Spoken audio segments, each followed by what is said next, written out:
I'm Leslie. I'm sitting in a federal courtroom, looking at my family across the room. My father, Mr. Thompson, sits ramrod straight, his face a mask of stubbornness. My mother, Mrs. Thompson, dabs at her eyes with a tissue, dressed in somber black. And my brother, Ryan, pale and thin, stares at the table, avoiding my gaze. The weight of what they've done hangs heavy in the air. It all started when Ryan was diagnosed with end-stage kidney failure. My family has always been a traditional one. My father, a former factory manager, believes in a strict family hierarchy. Men are the breadwinners, women support, and sons carry on the family name. My mother, a homemaker, has always revolved her life around my father and Ryan. I've always been the afterthought, the one who worked hard to put myself through nursing school. I've been an OR nurse for 10 years, and I've managed to buy a small apartment in the city with my own savings. One night, at around 2 a.m., my phone rang. It was my mother, sobbing. Ryan was in the hospital, his kidneys failing. I drove through the night to be by his side. When I saw him, he looked so frail, hooked up to a dialysis machine. My father stood at the foot of the bed, looking grim. The doctors said he needed a transplant within 3 months, or he wouldn't make it. The waiting list was long, often taking 5 to 7 years. A week later, my mother invited me to a family dinner. As we sat around the table, my father cleared his throat. He mentioned how long the transplant waiting list was and how few people made it. My mother then dropped a hint, saying if only someone in the family was a compatible donor. I knew what they were getting at, but I wanted to see how far they'd go. My father finally looked at me and said, "Leslie, you're O negative, a universal donor. That's very rare. We're just thinking out loud." Ryan sat there, silent, scrolling through his phone. When I stood up to clear the dishes, I saw a text on his phone to my father. "She's thinking about it." I wasn't thinking about it at all. A few days later, I told my parents I wouldn't donate my kidney. My father's face turned red with anger. "You'd let your brother die? For what?" "Your own selfishness." My mother started crying, saying how she'd raised me, and this was how I repaid her. I left their house, feeling hurt and betrayed. After that, strange things started to happen. I was removed from the family group chat without a word. A coworker told me someone had called the hospital asking about my mental health. When I went to HR, they confirmed an anonymous caller had claimed I had mental health issues affecting my job performance. One weekend, I visited my mother. I saw her quickly close her laptop when I entered the room. I'd caught a glimpse of the subject line. Planned B timeline. When I asked what it was, she gave a nervous laugh and said it was work-related, even though she'd never worked a day outside the home. It turns out my father had made a deal with Dr. Harris, a transplant surgeon he'd known for years. 3 days after I refused to donate, they met at a golf club. My father told Dr. Harris I had mental health issues and that the family had informal guardianship. Dr. Harris was initially hesitant because of the required safeguards for living organ donation, like independent advocates and ethics committee reviews. But my father offered him $50,000 to his personal foundation and promised to take full responsibility if anything went wrong. 2 weeks later, my mother called, crying softly.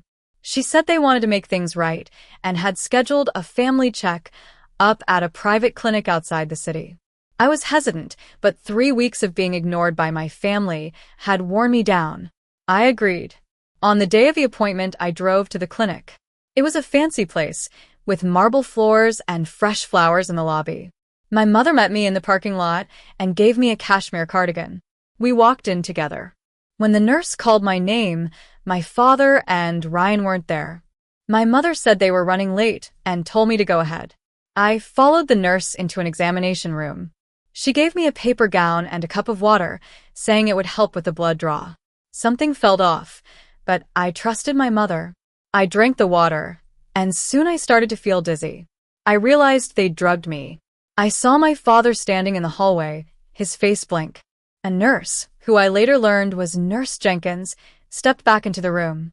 She was calm and efficient, clearly having done this before. A doctor, Dr. Harris, came in and told me not to worry, that I wouldn't remember anything. When I woke up in the recovery room, I felt a sharp pain in my back. I knew immediately what had happened. When the doctor came in and showed me the consent form with my mother's signature as my guardian, I was furious. I told him I was a competent adult and that this was a felony. My parents came to my room later with flowers, acting as if they'd done nothing wrong. My father said I should be grateful for saving Ryan's life, and that as a daughter, I was supposed to sacrifice. In that moment, I realized I'd never truly been their daughter. I was just spare parts for Ryan. I called the police and reported the organ theft. A detective, Detective Green, came to my room and asked me if I knew where my kidney went. I told her it was in Ryan, 2 floors below. The family tried to fight back. They sent a certified letter to the hospital claiming I had a history of mental instability and that the surgery was legal with family consent. They even provided false documents to support their claim, and I was put on administrative leave from my job. But then a colleague, Dr. Miller, an anesthesiologist I'd worked with for years, found evidence of the conspiracy. He showed me that I'd been drugged 15 minutes before the supposed consent was obtained, a major protocol violation. The FBI also obtained a warrant for the email records. The emails revealed that my family had planned this for weeks. Ryan had even said in an email that I owed them. The preliminary hearing was intense. The defense attorney tried to paint me as unstable, but when my father lost his temper and shouted that I was just spare parts, it was clear to everyone what they really thought of me. The evidence was overwhelming, and the judge decided there was enough cause to proceed to trial. Dr. Harris took a deal and testified against my family. It was revealed that my father had approached him about a family organ donation 10 years ago when Ryan had a health scare. He'd already seen me as a backup plan then. During the trial, Ryan sent me a letter admitting his guilt and saying he carried the weight of what he'd done. But I couldn't forgive him easily. After 4 months of trial, the verdict came down, guilty on all counts. My father was sentenced to 15 years in prison, my mother to 8 years, Ryan to 10 years in prison followed by 5 years of supervised probation, and Dr. Harris to 12 years in prison with a permanent revocation of his medical license. Now, a year later, my life has changed. I've moved to a brighter apartment with more windows. I'm still an O nurse, and I've been promoted to charge nurse. I attend a support group for survivors of family abuse. My remaining kidney is healthy, and the scar on my back has faded. I have a restraining order against my family, and I don't miss them. I've learned that blood relation doesn't give anyone the right to take parts of me. I have my own story now, and I'm in control.